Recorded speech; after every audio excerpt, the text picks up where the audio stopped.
നിങ്ങൾ ഈ ഇരിക്കുന്ന കസേരകൾക്ക് ഒരു ചരിത്രമുണ്ട്. അതാ കസേരകളിൽ ഇരുന്നവന്റെ ചരിത്രമല്ല, അതിന്ന് എഴുന്നേറ്റവന്റെ ചരിത്രമാണ്. തെരുവിലേക്ക് ഇറങ്ങി പ്രതിഷേധിച്ചവന്റെയും പോരാടിയവന്റെയും ചരിത്രമാണ്. അതിന്റെ പേരാണ് വിപ്ലവം.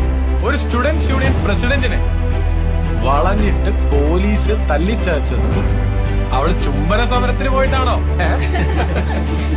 അല്ല, പിന്നെ പ്രതിഷേധിച്ചതിനാണ്, പോരാടിയതിനാണ്. ചോര ഒലിപ്പിച്ചിട്ടുള്ള അവളുടെ വാക്കുകൾക്ക് പോലും നിന്നെയൊന്നും ഈ കസേരയിൽ നിന്നും എഴുന്നേൽപ്പിക്കാൻ പറ്റുന്നില്ലെങ്കിൽ ഒരു അധ്യാപകൻ എന്ന നിലയ്ക്ക് എനിക്ക് നിങ്ങളോട് ഒന്നേ പറയാം, പൊളിറ്റിക്സിലെ തിയറി മാത്രമല്ല, പ്രാക്ടിക്കൽസും ഉണ്ട്.